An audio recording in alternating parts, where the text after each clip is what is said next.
Immanuel Kant, o notável pensador, escreveu com muita propriedade que havia duas questões que o deslumbravam.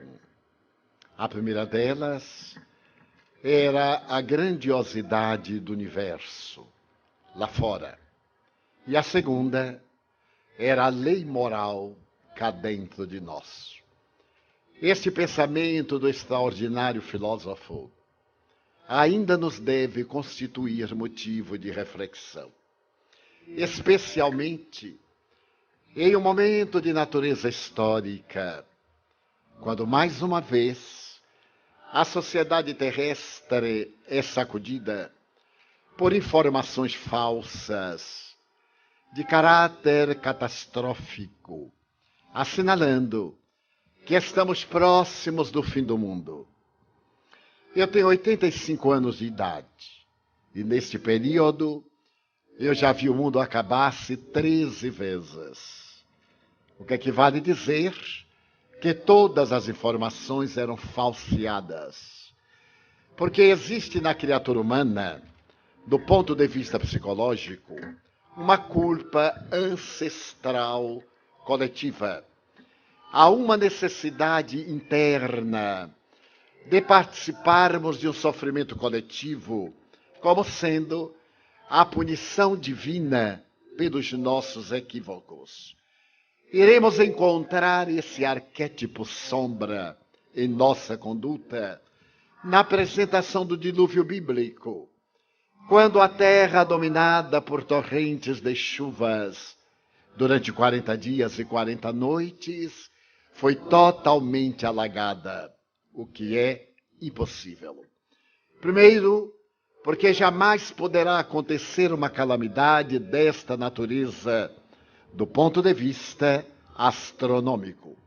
Ademais, 40 dias e 40 noites de chuvas torrenciais, de maneira nenhuma, poderia produzir o alagamento de todo o globo, que é constituído em 3/4 partes líquidas, que se apresentam como fatores constitutivos da sua realidade.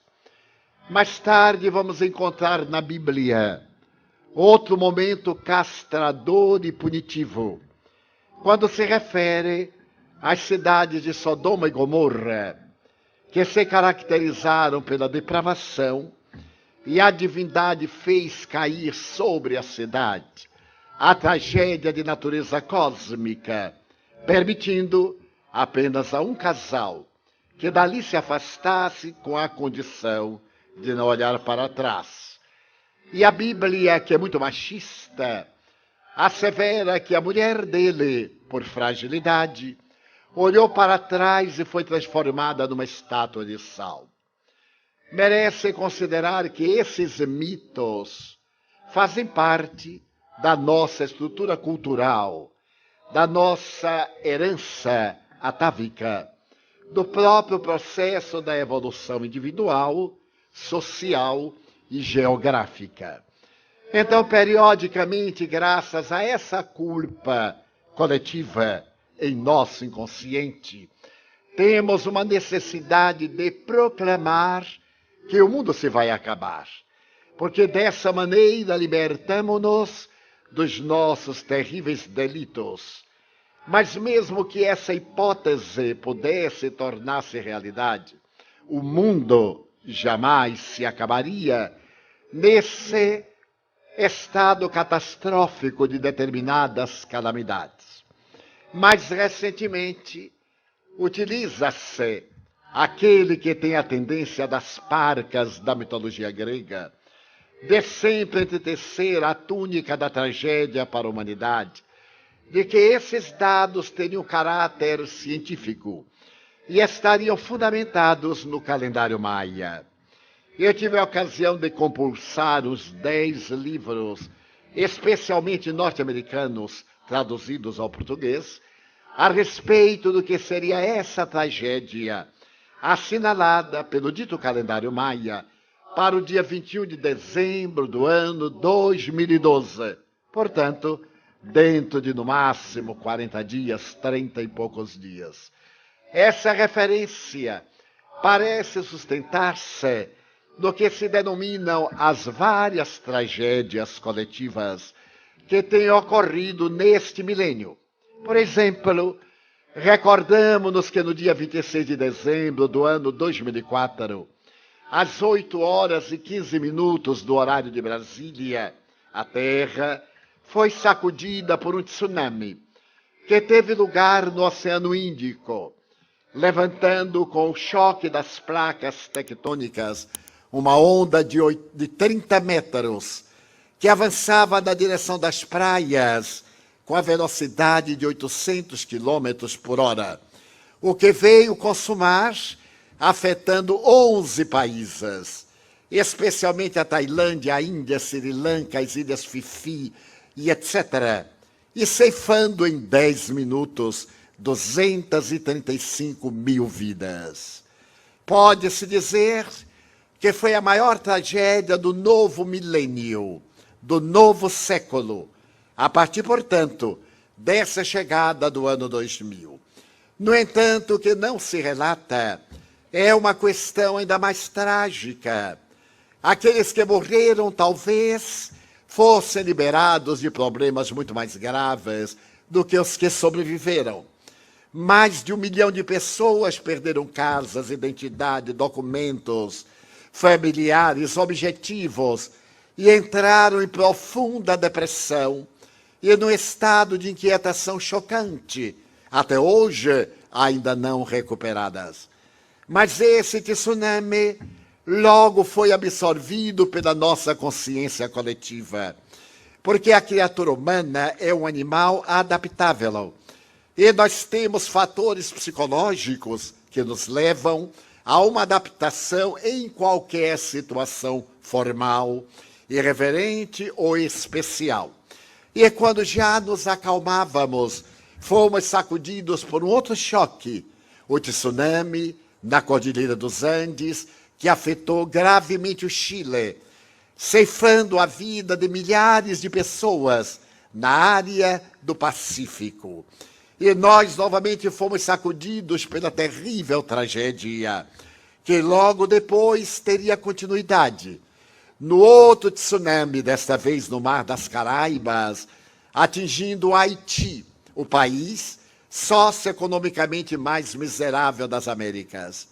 O que a mim me chama a atenção é que a área afetada pelo tsunami foi a área da pobreza, da miséria, exatamente da parte exposta àquela situação deplorável, em que mais de 100 mil pessoas tiveram as vidas arrebatadas e todos os bens despedaçados pela primeira e pelas ondas sucessivas. Nada obstante, no lado oposto da ilha, onde também está a República Dominicana, não houve o menor tremor na área dos spas, dos hotéis de luxo. E é claro que eu me perguntei o porquê de tanta miséria em volta da desgraça. A reencarnação explicará como teremos oportunidade de voltar ao assunto. Mas imediatamente adaptamos-nos. E nesse terrível tsunami, o Brasil vem desempenhando um papel notável, com a sua contribuição através da ONU, por meio dos casquetes azuis, quando tropas brasileiras têm mantido com outras nações o equilíbrio da comunidade total e moralmente destroçada. Já nos estávamos acostumando quando novamente a terra foi sacudida por um vulcão no Chile, que começou a eliminar um tipo de lava e pó que cobriu praticamente toda a Patagônia chilena e argentina, fazendo que o trânsito aéreo no Brasil, no Uruguai, na Argentina e no Chile fosse totalmente interrompido, principalmente no sul do nosso país. E toda aquela área coberta de cinzas com mais de meio metro de altura foi destruída, a vida vegetal, a vida animal. Mas nós sobrevivemos a essa situação calamitosa, quando então o vulcão da Islândia começou a atirar cinzas sobre a Europa. E, naturalmente, houve um dano incomensurável de bilhões de dólares, quando toda a navegação aérea foi suspensa no continente europeu. E, novamente, nós nos adaptamos. E quando parecia que tudo estava muito bem, houve um novo tsunami, esse de consequências mais lamentáveis, acontecido no Japão, e abalando a usina de Fukushima, que contaminou uma área oficialmente de 30 quilômetros em volta do seu radiador atômico. A realidade, porém, é muito maior do que os dados oficiais, porque se acredita que mais de 100 quilômetros do epicentro permaneceram com uma grande contaminação. Mas os japoneses deram-nos o exemplo de dignidade e de solidariedade humana jamais sentido na história da humanidade, para poder desligar os grandes radiadores que continuavam contaminando.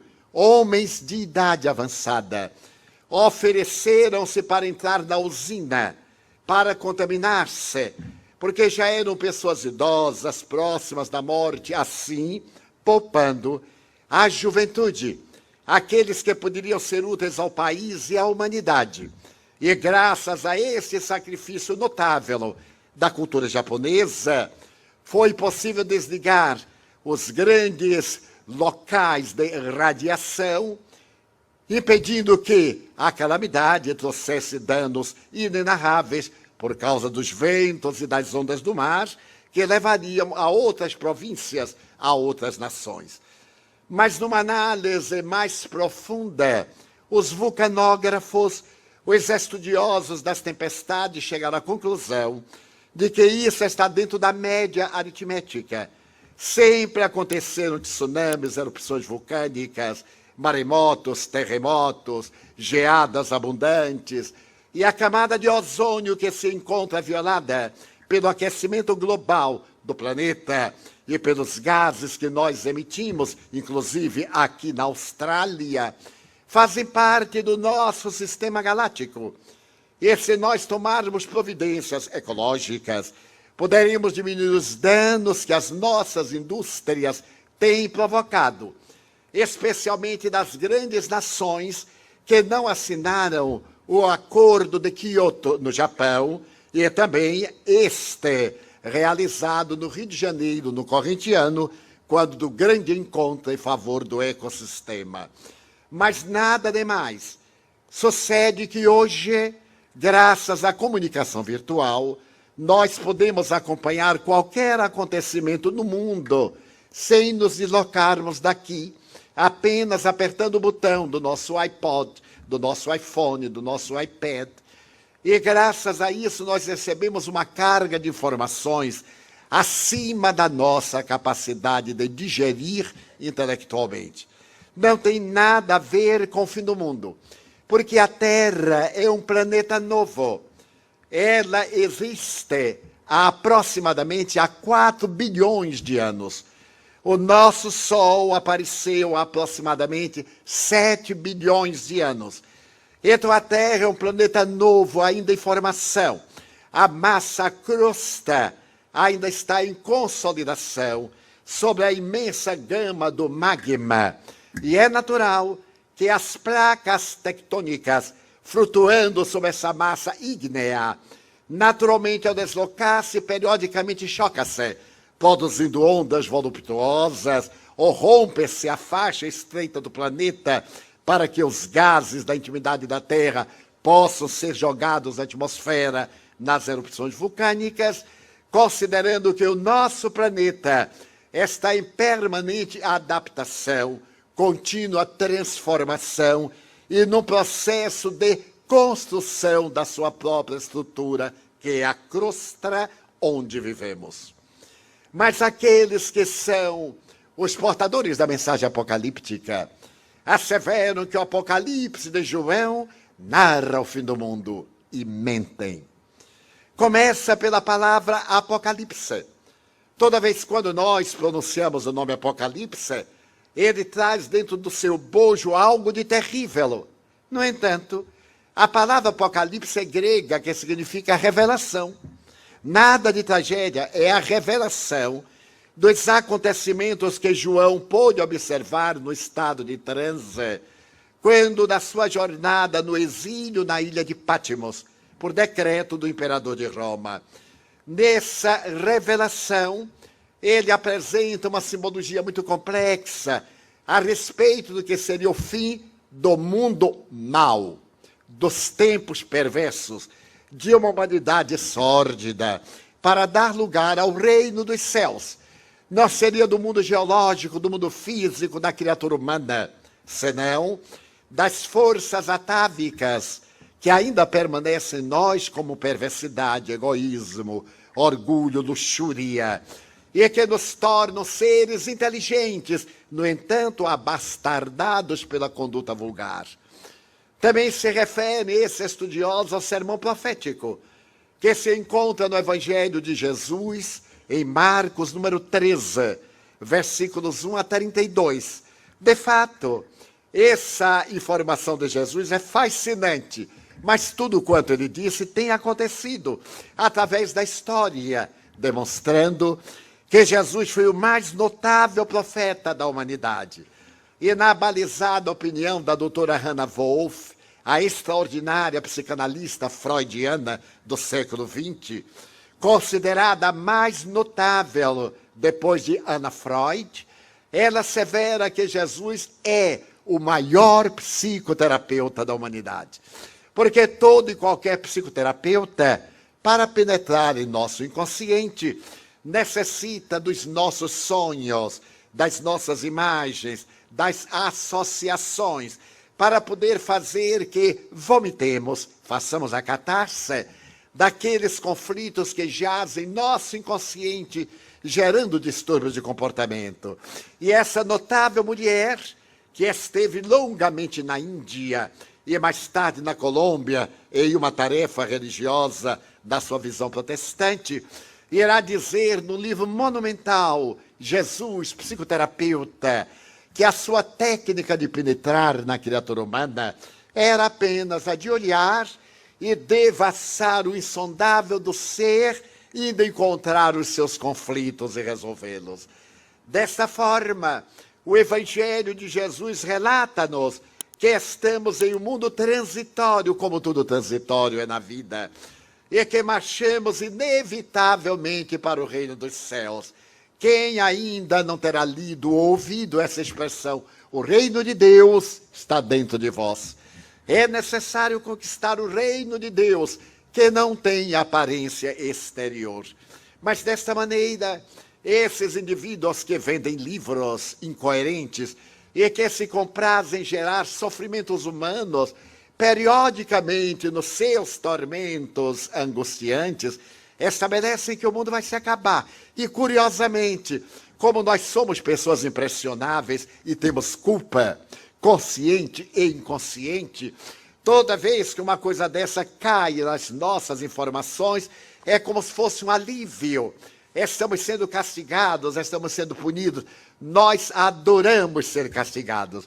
É a velha tradição. Alguém vai andando quebra-perna, ele foi castigado. Foi nada, foi desatenção, escorregou e caiu. Não tem nada a ver com castigo divino. Porque Deus não é um ser antropomórfico. Um velhinho sentado no trono, escutando harpa paraguaia e se comprazendo com as nossas misérias. Esse é um conceito medieval.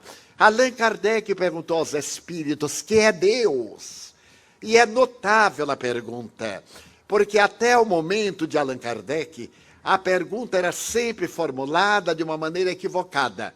Sempre se perguntava quem é Deus.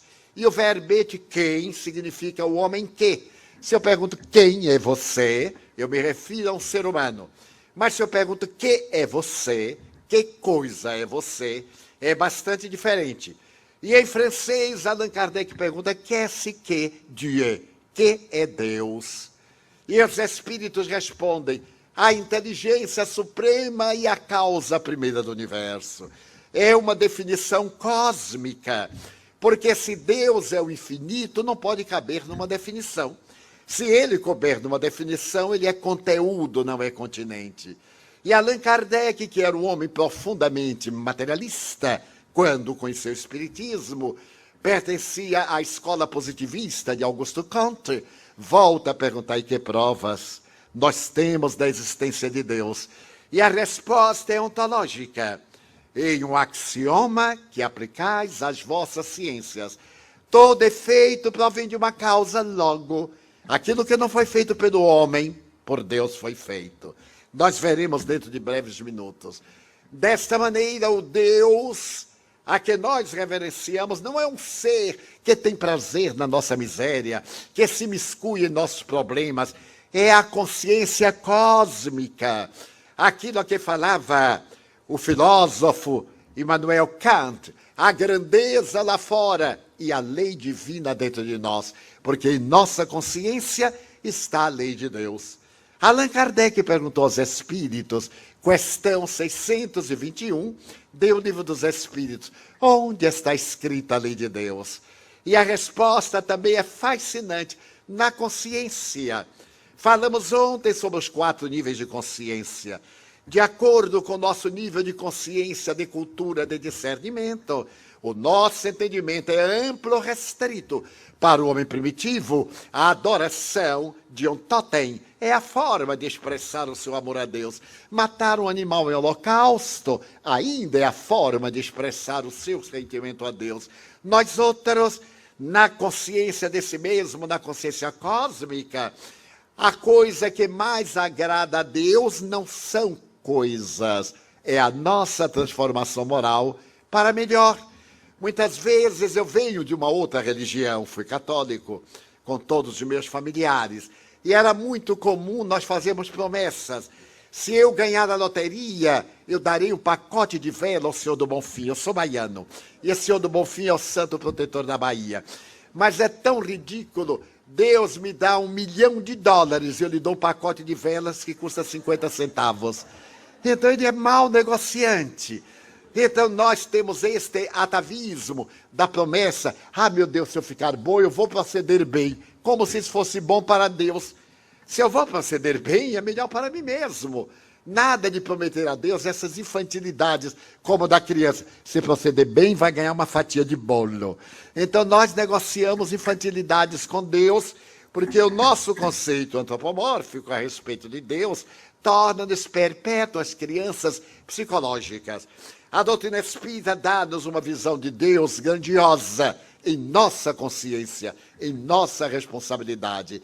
Então pouco importa que alguém me censure, importa o que eu sou. Pouco valem as opiniões alheias, mas vale aquilo que eu realmente estou.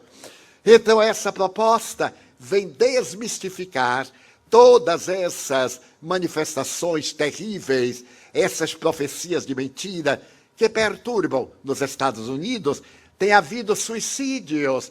Para não morrer no dia 22 de dezembro, estão se matando hoje. Parece peru de Natal, que morre de véspera. Então o bom é ficar para ver. Se chegar o dia, vai. Se não chegar, no outro dia está muito bem. Eu marquei uma palestra em Brasília no dia 23 de dezembro. Só para provar que não vou morrer. Se o mundo todo morrer, eu vou fazer uma palestra para cadáveres. Então será uma maravilha, porque serei o único sobrevivente. Então, é muito comum nós ouvirmos dizer, não, mas o calendário maia afirma que o mundo vai se acabar. Em realidade, há um calendário maia. E a maior autoridade na cultura maia é o Dr. Orlando Casares. Ele é o diretor do Museu de Antropologia da Cidade do México.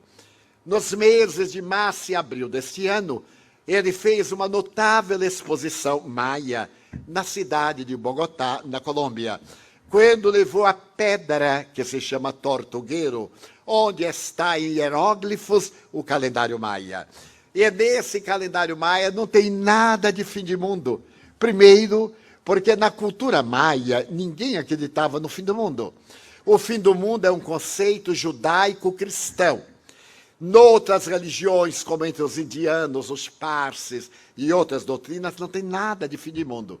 É uma questão cultural que nós herdamos dos profetas bíblicos e que introduzimos no Novo Testamento. Então diz o Dr. Orlando Casares que esse calendário foi criado no ano 3.111 antes de Jesus. Tem, portanto, 5.000 e poucos anos. Mas é um calendário tão fascinante que nos deslumbra.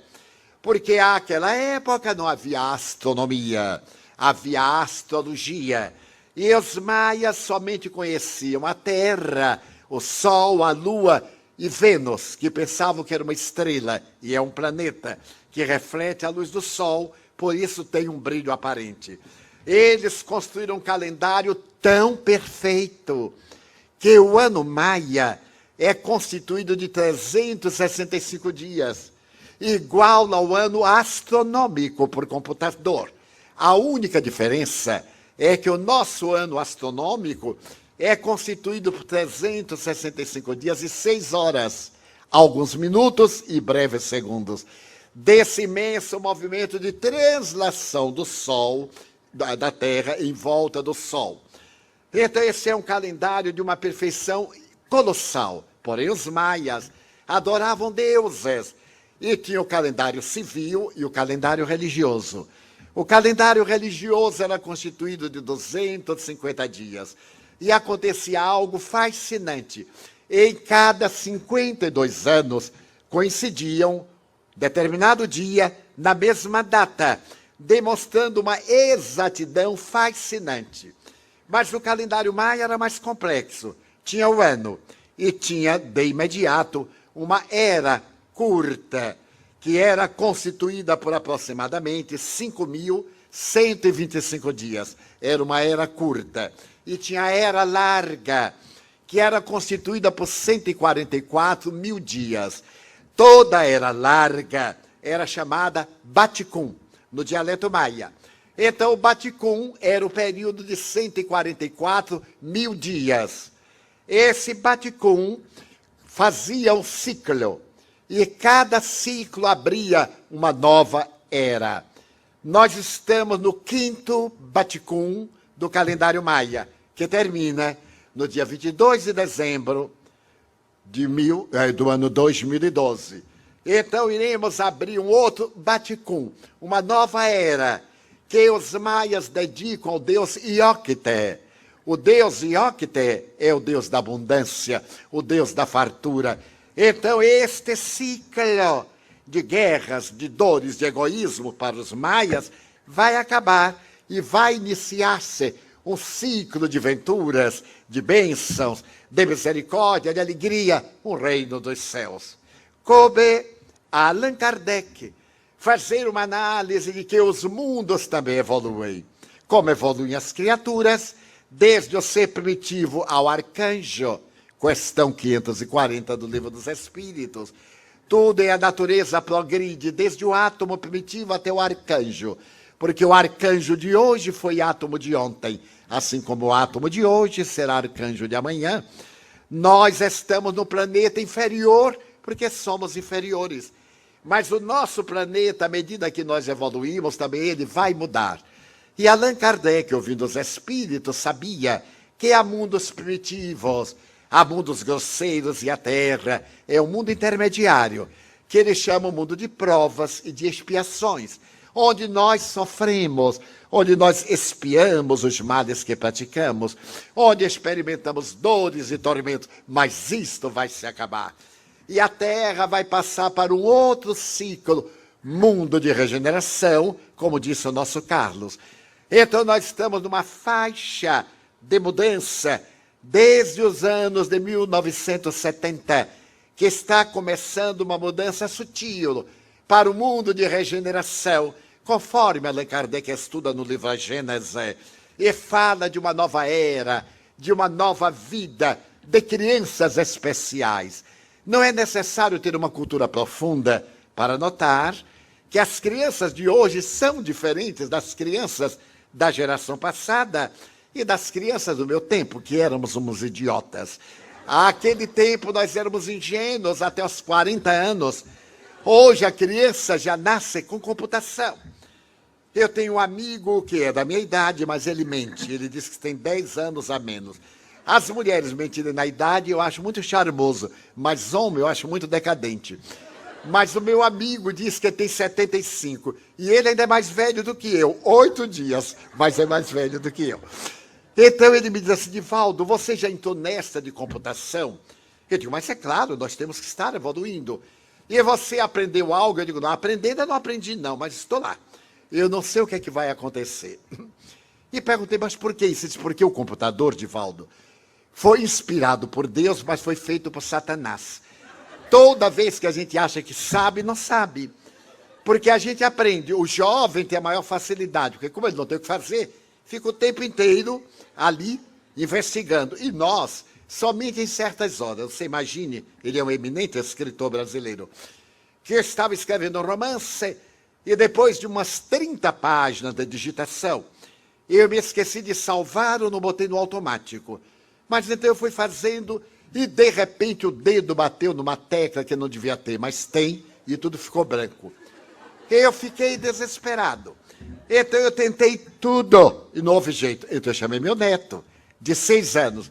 Guilherme, meu filho, o que é que esse demônio tem? Ele olhou e disse, vô, olha, shift, del, tal, enter. E tudo voltou. Eu olhei para aquele pirralho e ele saiu.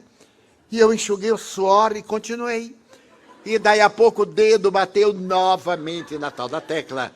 E ficou tudo em branco. E eu quis quebrar o computador. Então, irritado, eu gritei, Guilherme, o que é que este demônio tem? Vô, veja bem. Shift, del, enter, tal. Aí tudo voltou. Aí eu olhei para ele, ele pôs a mão na cintura e disse assim, vô, como é que você vivia antes de eu nascer? Porque essas crianças são extraordinárias. Eu estava viajando pelo interior de Goiás há 2 anos e eu estava acompanhado de um amigo que é muito perguntador. É uma pessoa simpática, mas ele adora perguntar. Não importa de ouvir a resposta, ele só pergunta. E nós fomos hospedados na casa de uma família gentil. E quando chegamos, veio uma meninazinha de 4 anos, correu, me abraçou. Vô, Divaldo, a minha cadelinha vai parir hoje à noite. Eu digo, não me diga, vai. E então eu desci ao nível e conversei, no mesmo nível de cultura. E meu amigo já ficou logo cheio de perguntas, eu lhe pisei no pé, para que ele se acomodasse. À noite, depois da conferência, quando nós retornamos, íamos fazer o lanche, eu sentei-me à sala, e a pirralhazinha veio correndo, e meu amigo perguntador, para ser gentil, interrogou, olá, então sua cachorrinha já teve neném? Ela disse, não, teve cachorrinho. O que eu achei fantástico. Mas como a desgraça de alguém sempre passa para a gente, eu estava rindo dele quando ela pôs a mão nas minhas rótulas e perguntou, vô, eu posso lhe fazer uma pergunta? Eu digo, claro, pode, quantas quiser. Vô Divaldo, e quem fez Deus? Eu gelei. Mas sendo adulta eu tentei mudar, digo assim, minha filha, eu vou lhe contar uma historinha melhor. Não, senhor. Quem fez Deus? Ninguém nunca se atreveu a me fazer uma pergunta dessa. E ela ficou me olhando. Então não tive alternativa, raciocinei rápido e lembrei-me que João Evangelista diz que Deus é amor. Eu disse, olha minha filha, quem fez Deus foi o amor. E quem fez o amor? Ele disse, foi Deus. É lógico, não é? E saiu. Eu não sei se é lógico, mas ela achou que era lógico. Então as crianças são diferentes. As crianças são hiperativas. Estudiosos da psicopedagogia europeia e americana classificaram aos 12 para 10 anos as crianças de acordo com a claridade da aura, as crianças índigo, as crianças cristais, e escreveram várias obras. Nós não podemos nem devemos classificar crianças que são sempre crianças, mas não há dúvida que há um número enorme de crianças hiperativas, as chamadas DDA, TDAH, aquelas que têm dificuldade de fala, de comunicação, irritáveis. É de tal forma o número dessas crianças na nova geração que a psicologia está criando uma pedagogia própria para poder atender esses pensadores do futuro. Então nós estamos no momento de transição planetária. Mas essa transição é generalizada. Há poucos anos, o euro na Europa parecia ser a moeda internacional, agora em decadência. O dólar, que desde a Segunda Guerra Mundial assumiu cidadania, experimenta desde há poucos anos uma tragédia. E a economia norte-americana não consegue ainda o equilíbrio, o que permitiu que o Brasil ocupe hoje o 6º lugar na economia mundial no papel. Porque não tem vaga em hospital, não tem escola, não tem isso, não tem nada, só tem boato. Então, nós estamos no mundo de transição psicológica. A depressão apresenta a estatística de 240 milhões de depressivos crônicos na atualidade. Se todos os leitos terrestres fossem aplicados para atender a depressão, seriam insuficientes. As doenças de Parkinson, de Alzheimer, os 200 e poucos tipos de cânceres que nos devoram, os transtornos de comportamento, a síndrome do pânico e etc., demonstram que nós estamos vivendo um momento clímax e que esse momento vai mudar para melhor. Mas através das tragédias, não necessariamente. Porque Deus é amor e a divindade dispõe de mecanismos próprios, quais a reencarnação. Aqueles que são maus, que são perversos, que se comprazem no egoísmo e prejudicar as pessoas, não mais irão reencarnar-se na Terra, dizendo melhor, já não se reencarnam na Terra, mas num planeta inferior. Quando nós estudamos a Bíblia, ouvimos falar que havia um anjo chamado Lúcifer, e que Lúcifer se rebelou contra Deus, e então Deus mandou o arcanjo São Miguel expulsá-lo do paraíso com as suas hostes, e eles foram para os infernos. Inferno, Averno, Hades, em grego, são regiões de sofrimento. Então esta é uma manifestação mitológica para dizer que aqueles que se rebelam contra as leis naturais, as leis de Deus, não mais ficam no planeta em que as leis de Deus estão alcançando o seu estado mais elevado. Vão para mundos inferiores, no exílio. Porém, o exílio temporário, porque não é eterno. Só é eterno o amor, não há um mal eterno. Porque o mal é a ausência do bem, como a treva é a falta de luz. Então eles irão para um planeta inferior, onde levarão a nossa tecnologia, a nossa cultura, porque eles são intelectualizados, mas não são moralizados. É necessário desenvolver a inteligência e o sentimento. E Allan Kardec cunhou 2 palavras que sintetizam muito bem: desenvolvimento intelecto-moral.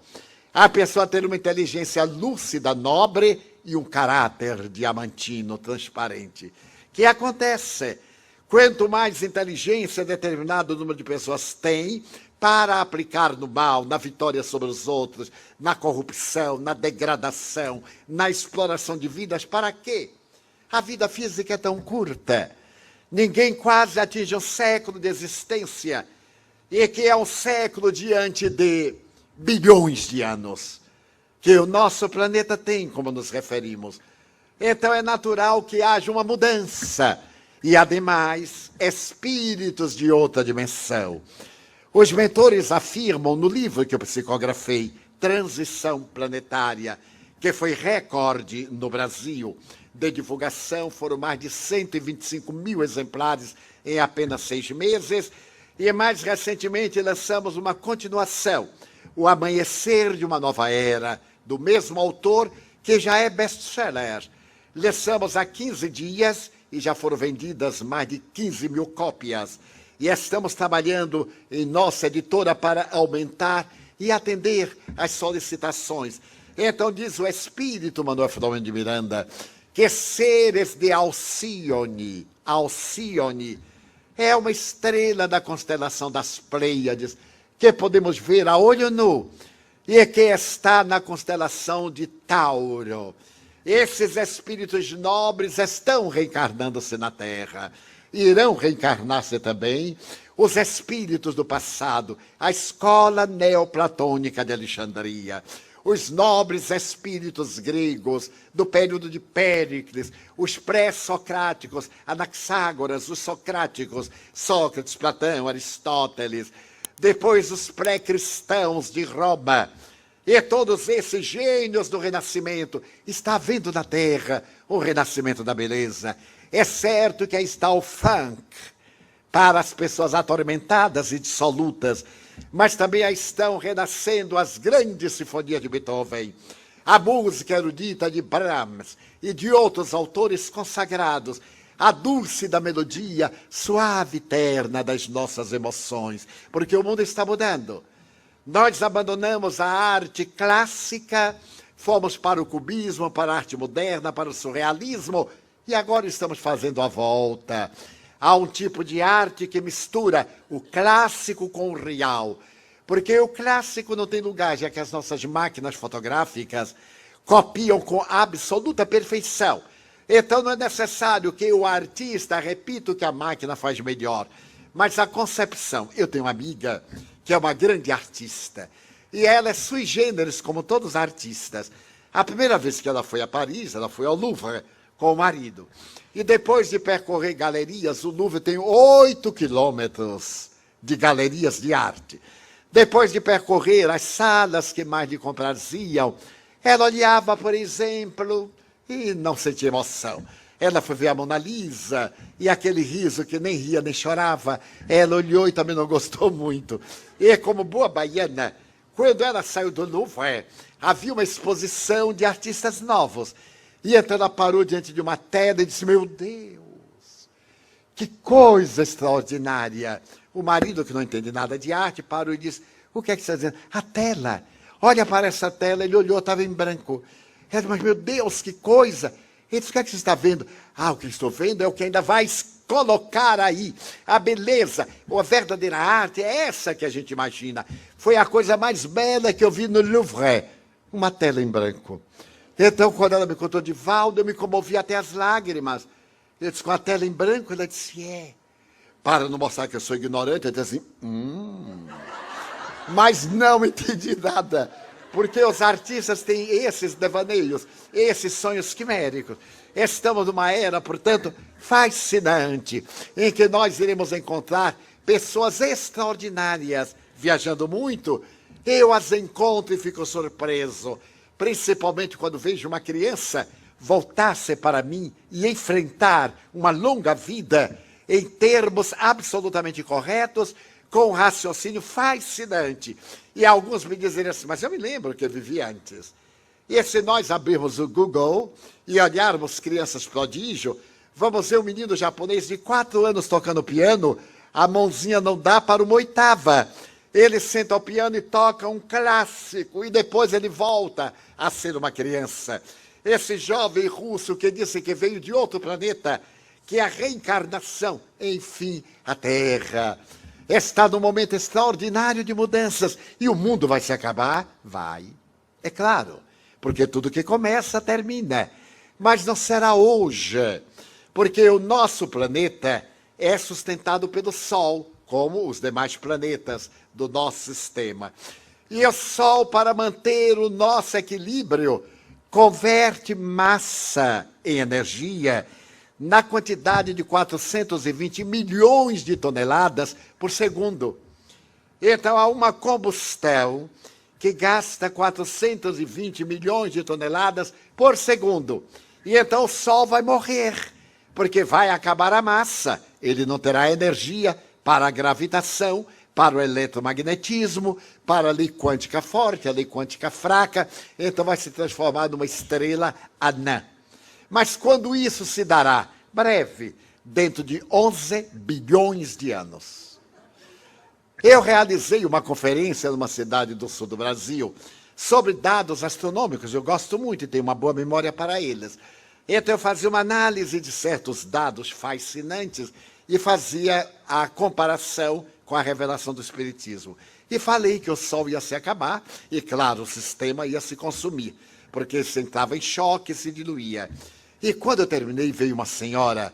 Hoje é muito difícil calcular a idade da mulher, porque graças à cirurgia plástica, ao silicone, à massagem, a gente olha e nunca sabe. Ela chegou com o ar de 40, mas eu percebi que tinha 60, porque tinha assim umas marcas indeléveis. Não sei se os senhores sabem a técnica feminina que eu vou ensinar grátis. Depois dos 40 anos, a mulher não deve dar adeus assim. De maneira nenhuma, porque há uma sutil modificação estrutural. E essa foi uma amiga que me disse. A mulher que é mulher, ela dá adeus, porque aquela está perfeitamente rígida. Ninguém descobre a idade. Mas essa, com os seus 60 e cara de 40, quando disse, Divaldo, eu vi os 60 anos. É verdade que o mundo vai se acabar? Eu disse, claro, é verdade. Mas quando será? Eu digo, não, não é agora. É dentro de 11 bilhões de anos. Ela pôs as mãos postas e disse, meu Deus, o que será de mim que ainda não me casei? Vai ter tempo de casar, divorciar, renascer alguns milhões de vezes. Então o mundo vai se acabar sim, porque é uma questão astronômica. Mas ele pode se acabar por outros fatores. Se por acaso um asteroide, esses vagabundos do espaço, caírem na Terra. Já houve uma ocasião em que caiu um asteroide tão grande que levantou uma poeira que cobriu o planeta por milhões de anos. Quando então extinguiram-se os dinossauros. Graças a esta providência divina, aquela espécime foi destruída. Nós temos hoje o crocodilo, que é uma herança do antigo dinossauro, uma lagartixa, que é ainda uma continuação, uma tartaruga. Mas aqueles monstros pré-históricos, esse terrível astro, ao levantar a poeira, tirou a oxigenação, apagou a luz do sol e a vida extinguiu-se. Mais tarde caiu um outro asteroide na Sibéria e causou uma depressão de milhares de quilômetros no solo siberiano. Mas hoje a nossa tecnologia está tão avançada que, se por acaso vieram desses astros na direção da Terra, os telescópios, o telescópio Hubble, que está fora do nosso planeta, é um satélite artificial, ele vai detectar e nós dispomos de armas nucleares que, colocando bombas atômicas nos mísseis, podemos disparar mísseis e destruí-los antes de chegarem à Terra. Mas será que o mundo vai se acabar? Sim, é claro. Porque o Sol dá uma grande influência sobre nós. O Sol é um astro que vive em explosões atômicas, explosões nucleares, explosões de oxigênio e hidrogênio. E toda vez que o Sol explode, a Terra recebe o efeito. Temos agora um grande furacão na costa leste norte-americana, por causa de mudança no Sol. Tivemos aquela tragédia do Katrina, que destruiu New Orleans e outras cidades. No dia 5 de outubro do ano 2005 e no dia 25 de outubro do mesmo ano, o Sol deu explosões do tamanho da Terra. E a labareda do segundo foi do tamanho do planeta Júpiter, para dar uma dimensão de grandeza. Então, esses fenômenos podem acontecer, mas de maneira nenhuma nos vão afetar, porque nós somos seres imortais. Que importa desencarnar de gripe, de câncer ou de um acidente de qualquer natureza? A vida é imortal. Nós somos transferidos de um estado vibratório para outro mais enriquecedor. Então, a transição planetária está ocorrendo entre nós para extinguir o mal que ainda existe dentro de nós. E como é que nós podemos extinguir esse mal? Fazendo bem. O antídoto do mal é o bem, reencarnando-nos. Um dia, o príncipe Siddhartha Gautama, o Buda, perguntou ao discípulo qual é o oposto de vida. E ele disse morte, e não é. O oposto de vida é renascimento. Porque nós estamos amortalhados no corpo. A morte é o desvestir e o renascer. E o reencarnar é a morte da aparência. Porque nós mergulhamos no escafandro carnal e perdemos um pouco da nossa lucidez. Então estamos no período de transição. E deveremos ajudar essa transição através das nossas atitudes. Quem é de nós que não tem mágoas, que não carrega ressentimentos? Como nós somos ingênuos. Alguém nos faz o mal e nós ficamos cultivando esse mal que vai nos dar distúrbios digestivos. que nos vai criar problemas emocionais. O amigo nos abandona, trai, o amante nos deixa, masculino ou feminino, e nós ficamos tão magoados que fazemos um câncer e nos destruímos. Então a mágoa, diz um provérbio indiano, a mágoa é uma brasa que colocamos na mão para jogar no inimigo. Mas enquanto nós carregamos a brasa, ela está queimando a nossa mão. Então não vale a pena guardar mágoa. O nosso dever é, quando alguém nos ofende, não dar importância. Porque a importância que nós damos é que dá valor. Se não dermos valor, isso não tem nenhum significado. Desta maneira, a proposta deste mundo de regeneração, dizem os Espíritos, é buscarmos o nosso sentido existencial. Qual é o meu sentido existencial? Todos quase que aqui estamos, somos estrangeiros numa terra generosa. Alguns adquiriram cidadania, outros não. Uns estão em trânsito, outros estão estudando, outros estão construindo o seu futuro. Mas qual é o objetivo? Naturalmente, ter comodidade financeira, ter um lar bem estruturado, ter uma família, ter o prazer. Mas tudo isso é sensorial, observem, que é para o corpo. Porque muitas vezes nós temos tudo isso e não temos paz. Não nos sentimos plenos, temos medo do amanhã, fazemos depressão, fugimos para o álcool, fugimos para a droga. A primeira vez que eu fui à Dinamarca, aconteceu-me algo muito peculiar. Eu ainda não conhecia a cultura dinamarquesa. E estava na capital para proferir uma conferência. E os amigos levaram-nos ao almoço. O avião atrasou um pouco. E o almoço começou às 14 horas, a conferência era às 18 horas. Então estávamos no restaurante, quando chegou o garçom e pediu ao amigo, eu não entendo dinamarquês, que estava na hora de encerrar, porque às 15 horas aquela rua se fechava, porque ali era o local de drogas, em que os viciados enchiam a rua para aplicar-se substâncias ilícitas. Era uma autorização governamental. Eu então fiquei surpreso. E disse ao meu amigo, vamos encerrar o almoço, mas eu gostaria de ficar para poder fazer um estudo psicológico dos jovens. E fui observando a chegada daqueles rapazes, daquelas moças, daqueles anciãos, que ali tinham o direito de usar a droga naquela área. O mesmo que acontecia na Suíça. Havia um parque bem no coração da Suíça, em que era permitido a aplicação de drogas, como em Viena, no metrô e etc. E então eu ia observar. Eram pessoas lindas, geneticamente bem feitas, rapazes e moças, verdadeiros deuses da mitologia, Vênus de Milos, ou Apolo de Belvedere. No entanto, absolutamente felizes. Por quê? O corpo era belo, mas o espírito era primitivo. O espírito ainda estava dentro do conceito de taba, tribo, de grupo, de necessidades chocantes, vazio existencial. Eram os conflitos da infância maltratada, dos pais descuidados, das necessidades éticas que não tiveram oportunidade de desenvolver. Então, o mais importante não é ter, é ser, encontrar um sentido para a vida. E todos nós devemos encontrar esse sentido para a vida. Seja ele qual for, seja jogador de futebol, procure ser o melhor jogador de futebol. Se é dançarino, procure ser um as ou a primadonna. Se você gosta de arte, procure dar a sua vida. Se você deseja ser um pai de família, ter uma família, cuide da família. Ela é a sua meta. Como disse o grande neurologista e psiquiatra Viktor Frankl. Viktor Frankl viveu em vários campos de concentração da Segunda Guerra Mundial. Ele era judeu e terminou por viver em Auschwitz. Nós visitamos Auschwitz há 2 anos, no mês de maio.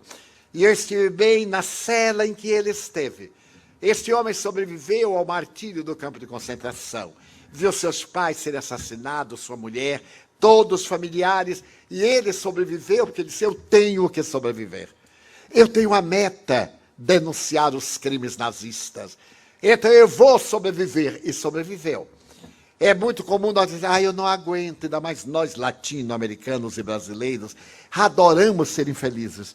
Já notaram como nós gostamos de ser infelizes? Como vai? Mais ou menos. Não tem nada de mais ou menos. Estou bem, estou vivo. Não pode haver nada melhor do que estar vivo. Pior é quando está morto, congelado, aí não tem mais jeito. Então nós adoramos essa infelicidade. Eu fui funcionário público, Deus me deu esta alta honra. Eu fui funcionário público. E ser funcionário público no Brasil é uma prova. E Deus achou pouco, eu me tornei chefe de seção. Então eu tive a expiação. E eu tinha uma colega que adorava ser infeliz. E eu sempre fui muito otimista. Atendi o balcão, porque eu gosto de conversar. Aliás, eu não sou de conversar muito, tá se vendo. E eu estava ali atendendo. E um dia ela chegou para mim e perguntou assim: Divaldo, como é que eu estou? Estava acabada. Eu olhei para ela, pálida, o cabelo partido no meio, descida. Eu digo: minha filha, você mora na cidade de Salvador, na praia, tome sol. Não. Vá a um teatro. Não.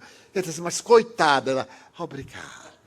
Aí saiu infeliz. Ela adorava ser infeliz. Todo dia tinha esse negócio. Divaldo, como eu estou? Eu então fui mudando de técnica.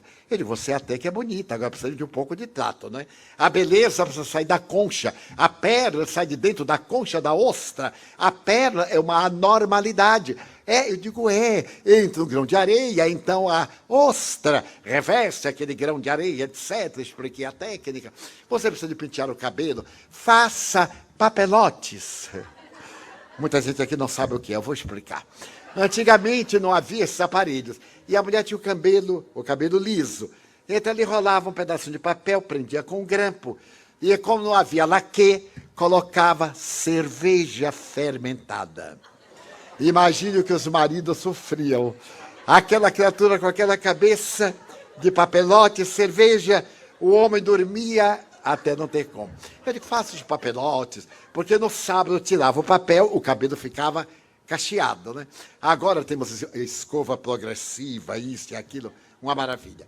E ela dizia assim: não, foram meses, eu não conseguia tirá-la da sua infelicidade. Certo dia ela chegou e eu não estava bem, porque de vez em quando também eu me permito um pouco de não estar bem. E ela perguntou: Divaldo, como é que eu estou? Eu disse: péssima. Com esta cara de quarta-feira de cinzas, qual é o homem que vai olhar? Dá uma melhorada, coloca um ruja. Era um pouco de papel crepom vermelho, fazia 2 rodas. Põe um batom, dá uma melhorada. Ela disse: nossa, você está pior do que eu. Ficou boa. Nunca mais me perguntou. Toda vez quando ela chegava, dizia assim: estou ótima. Eu digo: se bem se vê. E arranjou até namorado, vê? Eu tenho receita para quem não está conseguindo nada. Pode falar comigo que eu sou um pouco Santo Antônio. Eu me precavi para poder ver os outros sofrerem. Então, eu não me casei, mas eu ajudo os outros a casar. Mas é um pieguismo. A vida nos diz: seja alegre, jovial. Não queira que ninguém tenha compaixão de você. Desperte amor, não piedade. Porque quando nós despertamos piedade, uma pessoa joga sobre nós uma onda negativa, uma onda depressiva. Coitado. Já notaram que palavra horrível é esta em português? Ele é um coitado. E minha mãe dizia: coitado é quem tem ferida nas costas, porque não pode se deitar. É um coitado. Nós não somos coitados, nós somos agentes do progresso. E por isso veio uma ciência como o Espiritismo para nos dar a psicologia da alegria, a psicologia do bem viver. Certo dia, eu psicografei uma página de um espírito jovem. E o jovem diz o seguinte: Divaldo, se alguém algum dia fala mal de ti, agradece a Deus. Porque ele poderia te esbofetear. Mas se alguém te esbofetear, agradece a Deus. Porque ele poderia te matar. E se alguém te matar, agradece a Deus. Porque tu és vítima e poderia ser o assassino. Que lição notável. Nós sempre estamos bem. Se alguém nos acha feio, que maravilha. Eu tenho uma amiga que foi a pessoa mais feia que eu já encontrei. Eu era seu amigo mais por compaixão do que por amizade. Porque ninguém falava com ela. Ela não era feia, era horrível, coitada. E eu era seu amigo. Nós conversávamos, mas eu não olhava muito para o rosto dela. Conversava olhando para um lado para o outro. E um dia chegou à nossa cidade do interior da Bahia um homem lindo, um verdadeiro artista de cinema daqueles tempos, um Tyrone Powell, um Errol Flynn, hoje seria um Brad Pitt, etc. E todas as moças enlouqueceram. E ele foi namorar com a horrorosa, o que causou um escândalo na cidade. Sabe que cidade do interior ninguém se preocupa com a vida alheia. E então todo mundo sabia de tudo. E por uma coincidência, tornamos-nos amigos. E um dia eu não aguentei, porque homem não é curioso. Curioso é mulher.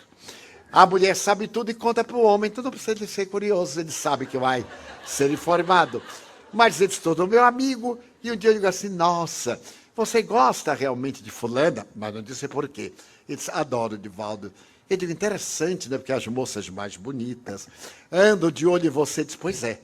Eu escolhi a mais feia, eu sei o que você quer perguntar. A mais feia. Eu digo, não. Nada melhor do que um pouco de hipocrisia. Ele disse, não. Até que não. Qual? De jeito nenhum. Não, eu sei que ela é feia. Eu sei que ela é horrorosa. Mas ela é um ser fascinante. Então eu descobri que eu gostava dela por causa da voz. Ela era portadora de uma voz encantadora. Porque todos nós temos dons que não sabemos utilizar. E ela sabia. Ela sabia que era feia, mas sabia conquistar. Tinha uma tonalidade, uma verve, um fair play, que fascinava. E ademais, Divaldo, eu sou o ciúme em pessoa.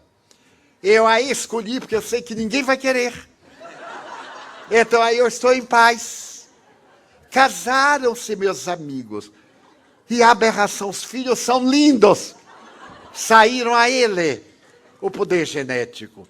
Então nós temos tesouros que Deus nos deu para tornar a nossa vida encantadora. Então nesse momento em que todos temos problemas, todos, sendo que alguns de nós administramos melhor do que os outros. Nesse momento difícil, que nos seja lícito cultivar alegria. O espírito Joana de Ângeles, a mentora espiritual, me propôs a técnica da felicidade em 5 itens. Notem que sutileza. Primeiro, a vida é bela. Todo dia quando eu abro a janela, quando eu desperto, abro a janela da minha casa, ou da casa em que eu estou, e olho a natureza e digo, meu Deus, a vida é bela. A beleza não está lá, está nos olhos de quem a contempla. Porque pessoas encantar-se-ão com esse arrojo floral, e outros nem notam. E olham com a maior indiferença. No entanto, é belo para os meus olhos. Nós temos que colocar beleza íntima para ver as coisas adornadas da sensibilidade da beleza. Então, primeiro item, a vida é bela. Segundo item, há sol brilhando dentro de mim. Há sol brilhando dentro de mim. Porque o sol que brilha fora projeta sombra. Mas se eu tenho uma luz dentro de mim, como um gás neon, ou uma lâmpada fluorescente, tudo é luminosidade. É necessário que o sol da nossa alegria irradie claridade onde quer que nós estejamos. É necessário que a nossa vida deixe pegadas luminosas, apontando o rumo da nossa plenitude. Terceiro, eu nasci para amar. A maioria nasceu para ser amada. Todo mundo quer ser amado. Eu tenho um amigo que me diz, eu só me casarei com a mulher ideal. E depois de muitos anos eu o encontrei. E perguntei-lhe, então, casou-se? Ele disse, não. Mas você não encontrou a mulher ideal? Eu encontrei. E por que não se casou com ela? Porque ela estava procurando o homem ideal. Então nós sempre queremos que o outro seja o que nós não queremos ser. E não encontramos, porque é uma projeção do nosso inconsciente. Então é necessário que nós nascemos para amar. Aprende-se a amar, amplia-se o amor. Então nos cabe amar. O que é amar? É enflorescer-se para perfumar em derredor. É abrir os sentimentos profundos para que brote a sensibilidade e consiga contagiar com esse mimetismo uma boa palavra, um sorriso, um aceno, qualquer gesto que diga ao outro que ele é importante. Aprendermos a valorizar o outro. Notem que nós temos um complexo de inferioridade. Quem sou eu? E mesmo entre os espíritas eu noto isso. Ah, eu consigo ver o Espírito. Afinal, eu sou um pobre coitado. Eu não sou um pobre coitado. Certo dia um amigo disse, nossa, Divaldo, você é tão presunçoso. Eu digo, com toda razão. Eu sou filho de Deus. Se eu sou ordinário é porque o pai não é grande coisa. Agora, se o pai é grande coisa, eu sou herdeiro. Ainda não alcancei a minha herança, mas eu sou herdeiro. Eu estava na cidade do México e naquela época houve o terremoto. O ar estava contaminado. Eu vinha de Miami, eu era cardíaco. Eu já tive problemas cardiológicos. Estava com uma infecção. E ao chegar à cidade do México, 2.000 metros acima do nível do mar, cardíaco, eu peguei um vírus. E da aduana até a porta, eu fiquei com febre de 38 graus. Mas esperávamos um grande amigo cardiologista. E quando ele viu a minha palidez e as olheiras, ele disse, vou levá-lo imediatamente ao hospital. Eu digo, não, senhor, doutor Castelhanos. Eu tenho 5 conferências e vou proferir as conferências. Mas você não tem condições? Eu digo, veremos. Se eu não tiver, veremos. Leve-me ao hotel, eu preciso de repousar. Então, quando eu cheguei ao hotel, Joana de Anjos, meu guia, disse, meu filho, nós vamos escrever aqui um livro. Eu digo, nossa, ela quer me matar. Eu nem aguento respirar, como é que eu vou escrever um livro?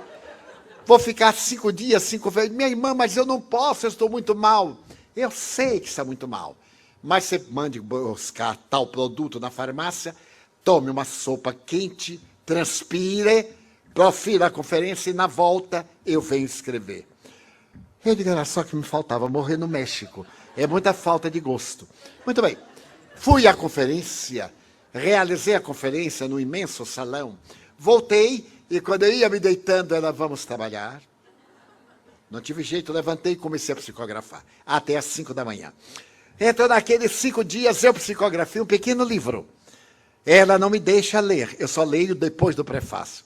E no último dia que eu viajava ao Brasil, às 5 da manhã, ela deu o prefácio e deu ao livro o nome O Filho de Deus. Eu ali vi. Son of God. Então, eu recebi o prefácio e fui ler, mas eu fiquei deslumbrado. Porque o primeiro capítulo diz mais ou menos assim, tu és filho de Deus. Tu és herdeiro do universo. Ai, eu achei aquilo tão maravilhoso. Abri a janela do hotel no 40º piso. Olhei a cidade do México, que é num pântano imenso dos maias antigos, os edifícios rasgando a neblina, o céu estrelado. Eu então fui lendo encostado à janela, ainda febril, e eu digo assim, meu Deus. E ela aqui ao lado, eu disse, minha irmã, então tudo isto é meu? É, meu filho. Toda a cidade do México é meu filho. As estrelas é meu filho. Minha irmã, e quando é que eu vou herdar isto? Ela disse, quando Deus morrer. Eu estou esperando, né? Na hora que ele morrer. Então eu sou filho de Deus. Esta misericórdia está dentro de mim. Comove-me, deslumbra-me. A sinfonia das galáxias canta no âmago do meu coração. Então é uma alegria imensa. Eu nasci para amar. Se a pessoa não me ama, o problema é da pessoa. Mas o meu problema é amar. 4º item. O mal que me fazem não me faz mal. O mal que me faz mal é o mal que eu faço. Porque me torna um homem mau. É um lindo jogo de palavras. Se alguém aí deseja que eu morra, perdeu seu tempo. Porque eu vou até o 100, está tudo firmado, garantido. Então o mal que me fazem não me faz mal nenhum. Eu venho de uma cidade onde o feitiço, graça, e muita gente acredita, eu digo, façam para mim. Eu dou um lenço, porque diz quando dá um lenço que pega. Eu dou um lenço, pode fazer. Pode mandar uma galinha de feitiço que eu como assada, com o maior prazer, eu e os orixás, sem o menor problema. Porque há uma lei de causa. Ninguém pode mudar o meu destino, sou eu quem muda através das minhas ações. Então isso é uma certeza inabalável. Só me acontece o que é de melhor para o meu progresso. Então o mal que me fazem não me faz mal. O mal que me faz mal é o mal que eu faço. Porque eu me torno um indivíduo mau. Então quando eu faço mal a alguém, ruim para mim. Mas quando alguém me faz o mal, ruim para ele. Eu continuo mesmo. Então isso nos dá uma imensa felicidade. Nós trabalhamos e um colega quer tomar o nosso lugar, faz fofoca. Problema dele que é um infeliz. Ah, mas ele não gosta de mim. Ótimo, toda vez que me ver ele vai ter dor de cabeça. E eu continuo numa boa. Então, quinto item, eu nasci para servir. Não pode haver nada melhor do que nós nascermos para servir. Essa é gentileza, o culto da gentileza. A gentileza produz gentileza. O mal gera o mal. O pântano mata. O jardim abençoa. Então sejamos jardins deste mundo de transição. Se nós encontramos pessoas perversas, ingratas, perturbadas, não nos deixemos influenciar. Demos a nossa mensagem gentileza. Digamos uma boa palavra. Procuremos sorrir um pouco mais.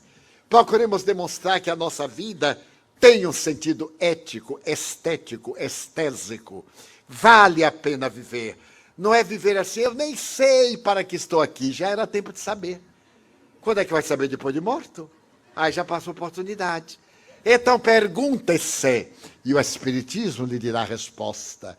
Jesus compadeceu-se da humanidade e ele veio com o nome de Espírito de verdade. Dizer-nos, venho como outrora transviados filhos de Israel, trazer a esperança e a guarda de uma nova era. Então, bem-aventurados estes, que estamos nestes dias de transição para uma nova era. Eu estou relativamente ansioso para viajar na direção da imortalidade e retornar rápido para ver a grande mudança que está na Bíblia de uma forma simbólica, a grande Jerusalém. É naturalmente uma imagem israelita, a grande Jerusalém, o reino dos céus, onde não haverá degenerescência orgânica, onde não haverá miséria moral, socioeconômica, onde nós realizaremos o reino de Deus desde hoje. Então isso produz um encantamento em nossa alma que nos sensibiliza e todos nós podemos contribuir. É muito comum dizermos, mas eu não tenho nada. Pois eu direi, Senhor, eu gostaria de ser uma via láctea de estrelas, para que as noites da terra fossem mais belas. Mas na minha pequenez, eu te peço desta vez, já que eu não posso ser um central de astros, permite-me ser um pirilampo na noite escura, iluminando a amargura de quem anda na escuridão.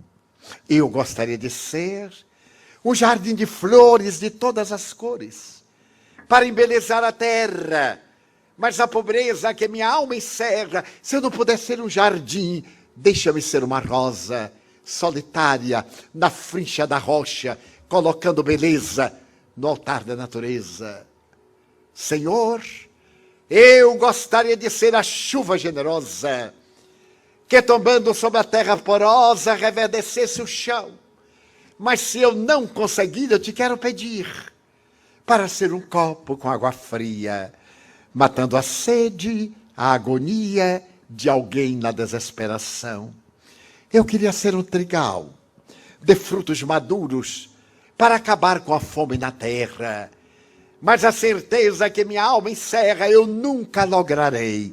Então eu te pedirei para ser um grão que, caindo no chão, se multiplique no milhão e reverdeça na humanidade em forma da dádiva do pão. Eu gostaria de ser a montanha altaneira, de onde se tivesse a visão da terra inteira. Mas se eu não lograr, eu te quero rogar para ser uma pedra pavimentando o chão, por onde os heróis alcancem a multidão. Eu desejaria ser um pomar de frutos maduros, para matar a fome da humanidade. Mas na minha pobreza eu desejo ser pelo menos uma árvore, projetando sombra no chão. E à sua sombra eu ficar no caminho, para que alguém, quando passar de mansinho, eu lhe pergunte, olá, amigo. E se ele me querer, quem és tu? Ele possa dizer, sou teu irmão, dá-me tua mão, sou teu amigo, irei contigo.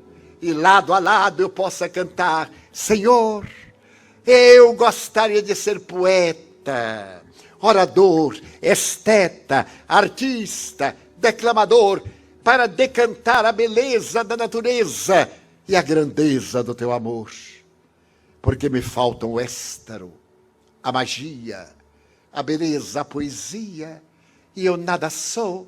Deixa-me dizer-te somente muito obrigado, Senhor, pelo teu amor.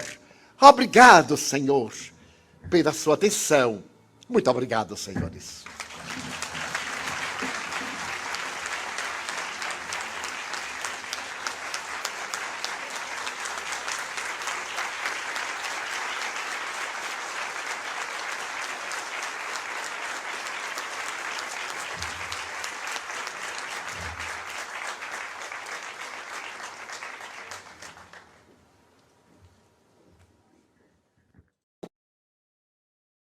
O que o senhor diz sobre a previsão do equinócio e alteração do grau do eixo da Terra, ocasionando o degelo das calotas polares e o desaparecimento de áreas como quase toda a Europa e parte da costa brasileira? E essa é uma tradição esotérica. Do ponto de vista astronômico, os melhores estudiosos dizem que não há possibilidade. Quando houver a verticalização dos planetas, como acontece periodicamente, haverá alguma mudança. Mas a questão, do ponto de vista da astronomia, ainda não é viável. Como o Espiritismo vê e explica o autismo e como podemos ajudar os autistas? O Espiritismo elucida que o autismo, genericamente, como os transtornos esquizofrênicos, as degenerescências nervosas, as anomalias fisiológicas, a anencefalia, a ausência de cérebro, a hidropisia e outros tantos processos dessa natureza são frutos da reencarnação. Em alguns desses casos, a pessoa vem com as marcas do suicídio que praticou na existência passada. Imaginemos que eu aplico um tiro na minha cabeça. Eu destruo o corpo e perturbo o perispírito, o corpo astral. Quando eu me vou reencarnar, esse perispírito, esse modelo organizador biológico, vai plasmar um cérebro deficiente. Se eu dou um tiro no coração, eu me reencarno com uma problemática cardiológica. Se eu aspiro um tóxico, e então reencarno com problema digestivo ou pulmonar. De acordo com o tipo do meu suicídio, eu gero uma problemática muito grave. E os pais? Foram pessoas indiretamente envolvidas naquele drama. Imaginemos, eu sou uma pessoa de pele branca e quero casar-me com alguém de pele negra, marrom, amarela. E os pais impedem, como era comum no passado. Não tendo resistências morais, eu opto pelo suicídio. A decisão é minha, mas os fatores que contribuíram foram dos meus pais. Eu reencarno na mesma família para juntos resgatarmos, eles a intolerância e eu a imprevidência. No caso do autismo, falando em tese, normalmente o autista de hoje é um suicida de ontem. Ele reencarna com limitações. Que fazer? Amar. Porque ele tem limite, mas ele tem um cérebro perfeito e tem um tipo de raciocínio lógico. A cinematografia internacional tem apresentado películas de grandes autistas que são verdadeiros gênios. E os americanos têm narrado vidas de pessoas absolutamente destituídas de parte do cérebro e que são grandes gênios. Eles até denominam como gênios deformados. Então, aqueles que convivem com autistas, tratá-los naturalmente, com muito carinho. Se eles estiverem na fase agressiva, porque às vezes é um autista agressivo, é necessário a medicação para acalmar o sistema nervoso. Mas se não for um tipo agressivo, for um tipo introspectivo, trabalhar para que ele saia daquele mutismo, daquele silêncio. E isso nós conseguimos com resultados expressivos. Como podemos ajudar aqueles que desencarnaram por opção própria e não se querem, não se dão conta do que aconteceu com eles. São suicidas. Poderemos ajudá-los orando por eles. Porque o suicídio é um dos crimes mais cruéis que nós cometemos. Primeiro, é um ato covarde. Depois, é um ato de ingratidão. A pessoa tem um namorado, uma namorada que larga e se mata. E aqueles que o amam? Então a pessoa é sumamente egoísta. Porque com seu ato vai ferir os que ficaram. É um ato de terrível rebeldia e de ingratidão. Então, se eu tenho uma decepção, eu tenho que lutar para vencer a decepção. E não destruir o corpo, porque a decepção continua. E eu vou magoar todos aqueles que me amam, que confiam em mim. Então, o suicida sofre muito. Primeiro, despertam, não morreram, não se viram livres do problema. E adicionam a forma como se suicidaram aos dramas morais que carregavam. Vamos supor que eu me atire sobre as rodas de um trem. Há o esmagamento, a morte física, e durante anos, aqueles anos que eu deveria viver normalmente, eu irei experimentar a tragédia do trem esmigalhando o meu corpo. Porque as sensações permanecem no espírito. O corpo imprime no espírito as suas necessidades. O espírito imprime no corpo as suas necessidades. É, portanto, como uma cãibra. Colocamos numa postura, quando tiramos, a circulação é deficiente, por causa do hábito.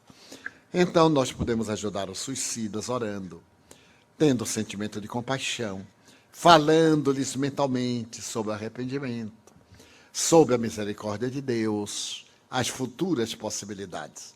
Mas ele é que tem que se ajudar. Com o arrependimento e o pedido de perdão, nos é retirada a pena ou continuamos com o efeito da lei de causa e reação?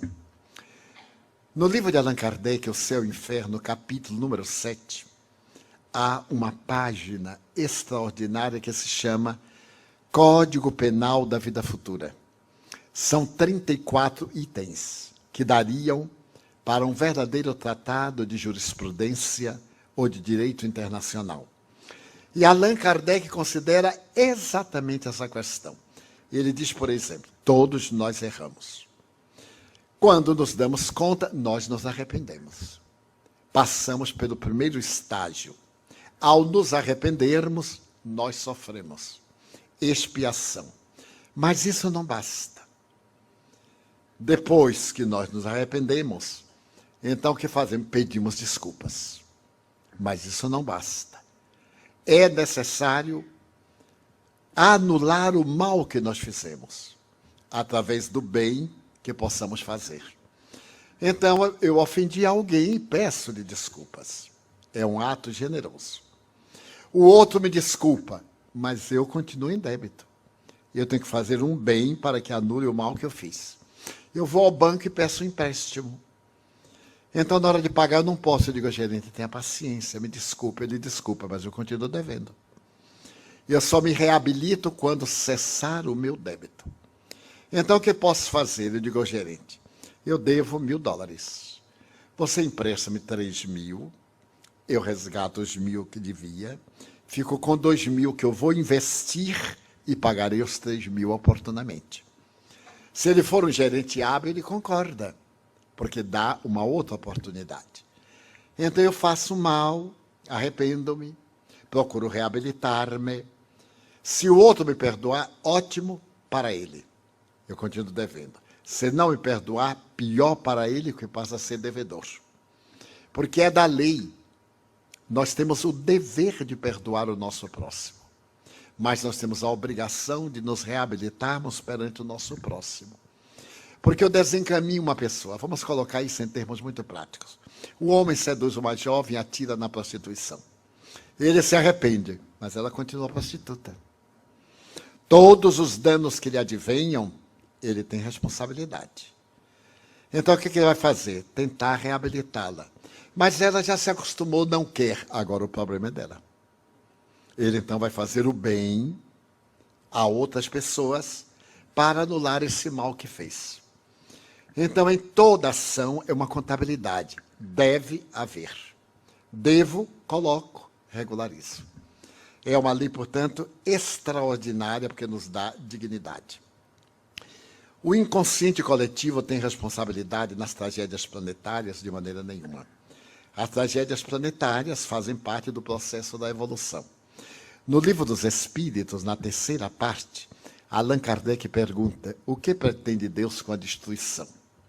E os Espíritos respondem: é necessário que tudo se destrua para poder renovar-se. E o que pretende Deus? Fomentar o progresso. Na 742, o que pretende Deus com a guerra? Por que existe a guerra? Por causa da predominância da natureza animal do indivíduo sobre a natureza espiritual e o desbordar das paixões. E o que pretende Deus com a guerra? Apressar o progresso, porque aquele que não ouve o amor ouvirá o sofrimento. Portanto, é uma lógica. A doutrina tem uma lógica, uma ética cartesiana, perfeitamente básica. Como interpretar a relação do Oriente contra o Ocidente? Se o homem tem o poder de destruição através das armas nucleares, mesmo assim o mundo estará protegido da destruição? De maneira nenhuma.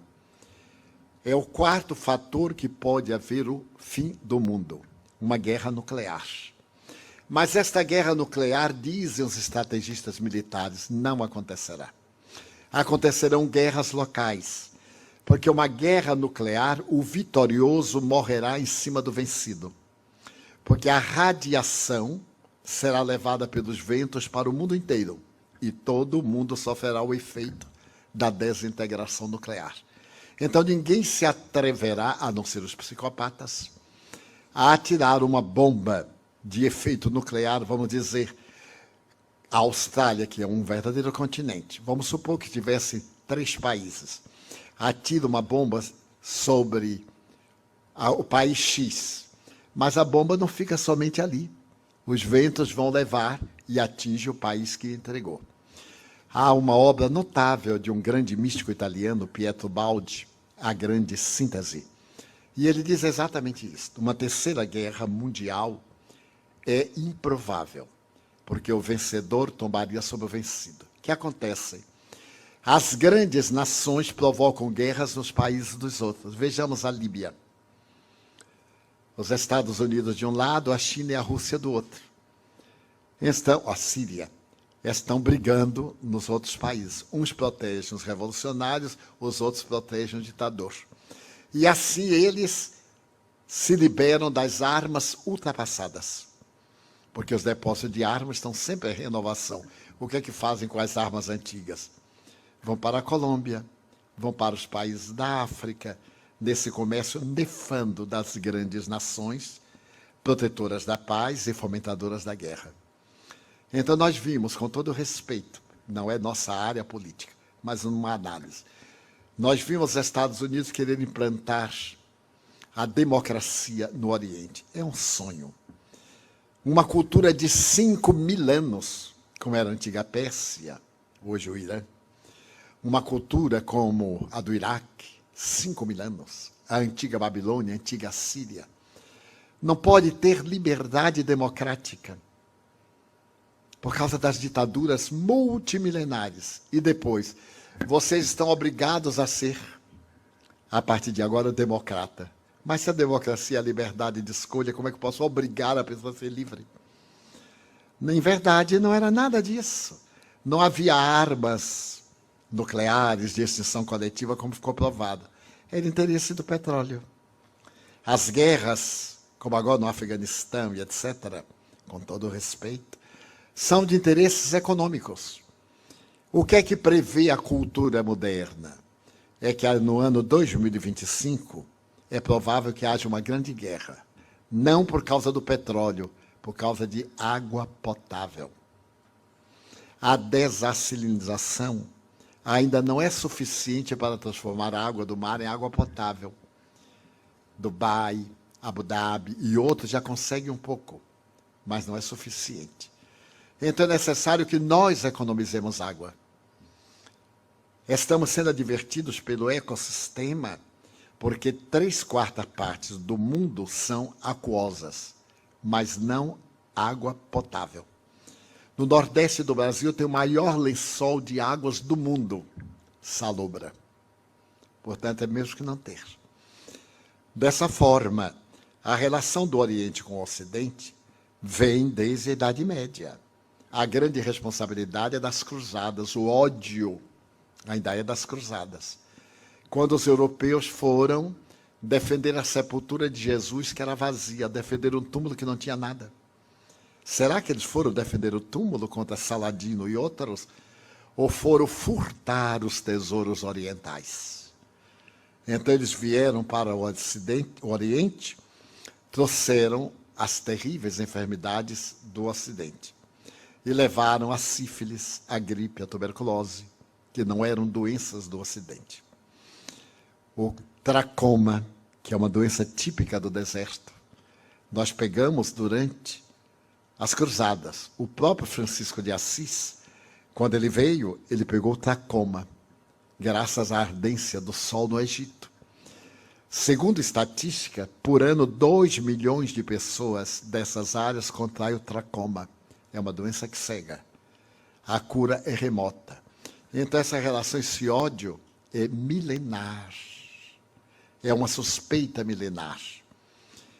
Mas numa nova era, quando nós demonstrarmos os nossos sentimentos, que não há Oriente, não há Ocidente, que tanto Maomé como Jesus são missionários de Deus, como Buda e como tantos outros, Akhenaton, Confúcio, e tantos outros missionários, o que importa é Deus, é o amor. Então desaparecem as nossas paixões e Oriente e Ocidente se darão as mãos. Evoluímos das duas dimensões da vida.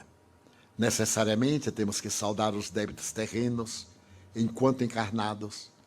Também encarnados podemos saldá-los no plano espiritual? Não. Nosso resgate é na Terra, porque foi aqui que nós cometemos os delitos. No mundo espiritual nós formulamos planos, adquirimos recursos, mas temos que reencarnar para passar pela experiência de laboratório, porque senão ficaria muito cômodo. Nós cometemos o crime aqui, desencarnamos e fora da matéria, em outras condições, nos liberávamos. Daí, aquilo que nós praticamos no corpo físico nós resgatamos. Estamos entrando em uma nova era, uma era de crianças mais desenvolvidas que a nossa, e que com certeza nos trarão ou ajudarão a um planeta melhor. Por isso muitas crianças estão vindo. O que acontece então com as crianças que vêm, mas não chegam a nascer? Desencarnam. Não acontece nada. Vão e voltam. Porque não é obrigado que toda criança nasça. Há uma série de fatores. O espírito arrepende-se, como está no Livro dos Espíritos. Vem a gestação, o espírito escolhe uma prova. Quando chega na hora tem medo, ele então retrocede e vem o aborto natural. Pode vir uma criança que desencarnou pelo suicídio e então nasce e tem uma morte imediata. Volta para o mundo espiritual. Mas reencarnará oportunamente. E isso será inevitável. Podemos dizer que todas as crianças que estão encarnando são espíritos mais evoluídos que nós, que já estamos aqui? Não necessariamente. Ainda vem aí uma ralé muito boa para nos ajudar. Porque Deus é amor. E há muito espírito atrasado no além, no que nós chamaríamos os umbrais, os purgatórios, os infernos. E é necessário que eles tenham sua chance. Então eles vêm. É a chamada luta do bem com o mal. Nós estamos num nível, eles estão no outro. Nós vamos tentar ajudá-los. Se eles perseverarem no mal que lhes apraz, irão para o exílio. Mas terão a chance da reabilitação.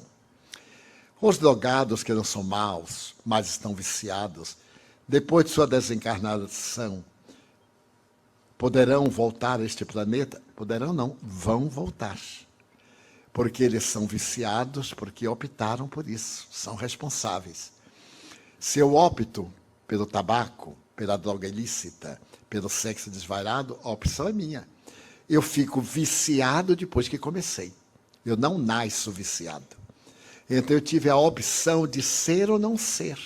E ainda tenho a opção de mudar. É só querer.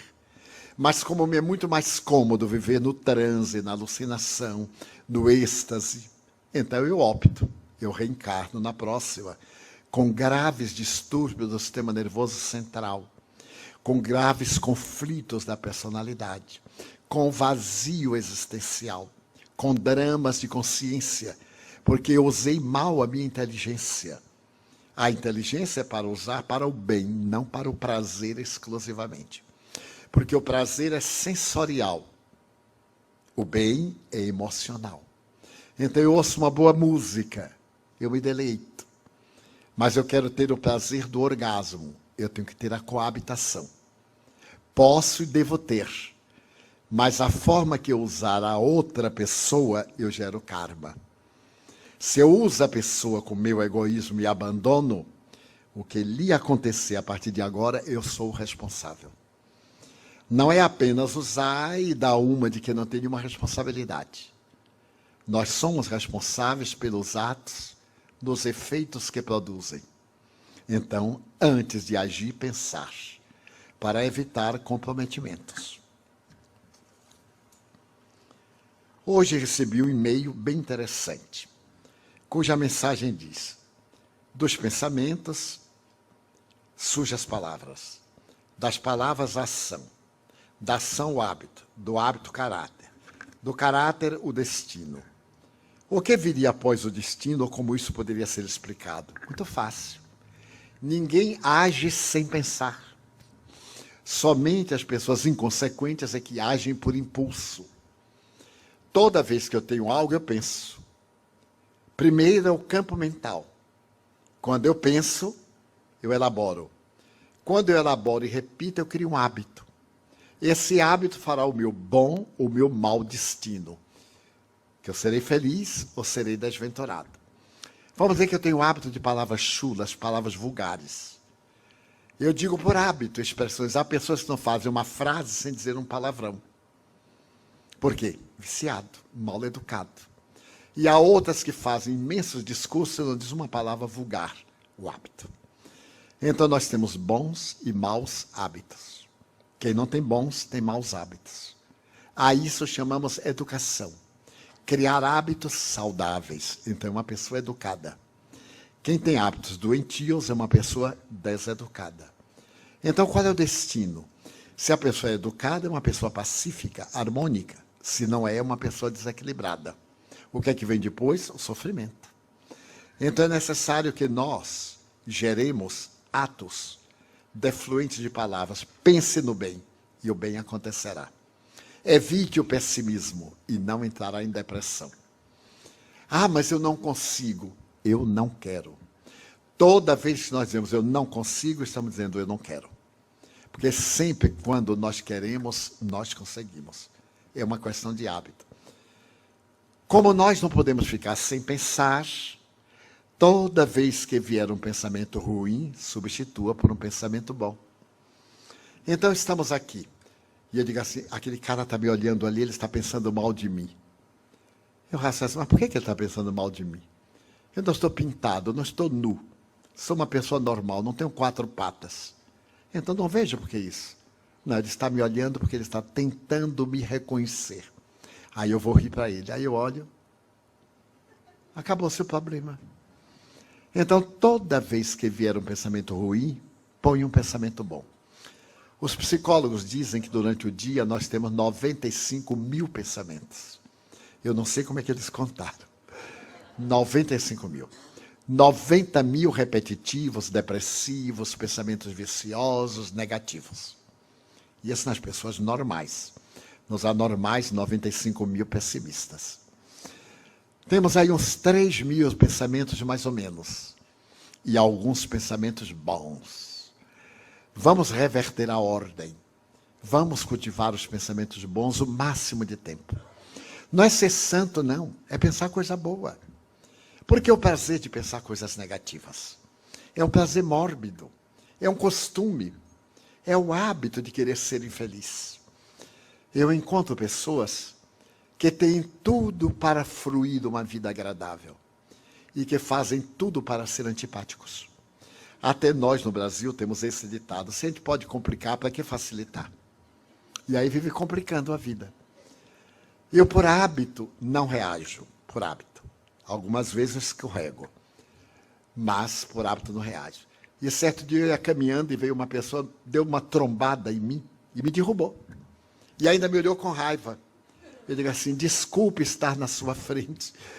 Eu não previ que via um trator sem freio. A pessoa desarmou, né? Porque me derruba e ainda tem razão. Desculpe eu estar na sua frente, se eu tivesse previsto, eu deixava o trator passar. E como eu disse em palestra anterior, quando me pisaram no pé aquela montanha, eu digo, não está sentindo uma coisinha fofa embaixo do seu pé? Ah, estou, é meu pé. Tire a sua pata de elefante. Aí eu dei uma patadinha. Tire a sua pata de elefante de cima do meu pé. Então, é sempre bom cultivarmos pensamentos bons. Ah, mas eu não tenho jeito. Leia. Tem ali o livro Vida Feliz. Não é propaganda, não. É anúncio. Como eu tenho um amigo que trabalha com imobiliária, né? Então eu já peguei o hábito de vender. Leia uma frase. E durante o dia pense nessa frase. Abra o Evangelho segundo o Espiritismo. Se não é espírita, abra a Imitação de Cristo, que é uma obra da Idade Média, uma obra notável, de Tomás de Kempis. Leia uma frase e durante o dia pense naquela frase. Eu diariamente leio uma questão do Livro dos Espíritos de Allan Kardec. Há 58 anos que eu leio todo dia. Hoje, com o iPad, eu acho chiquérrimo, né?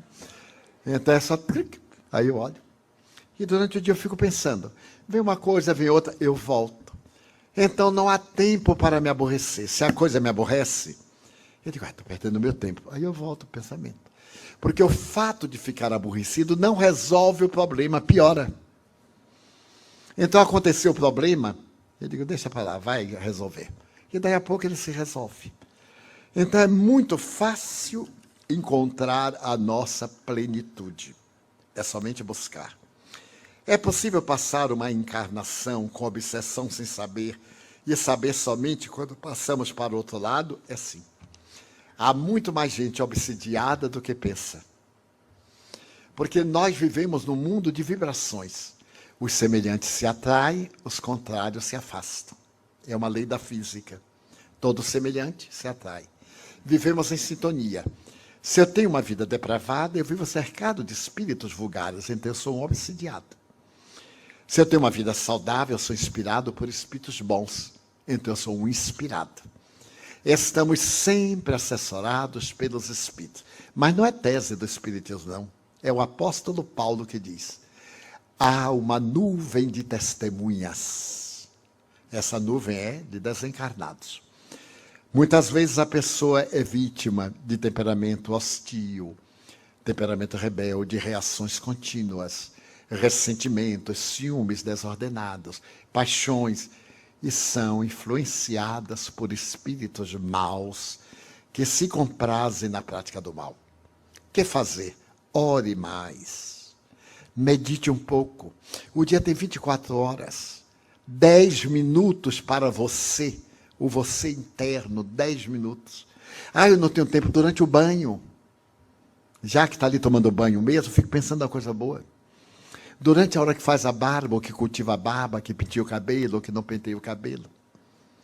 Sissi, a imperatriz da Áustria, que é tão bela, demorava 3 horas sendo penteada.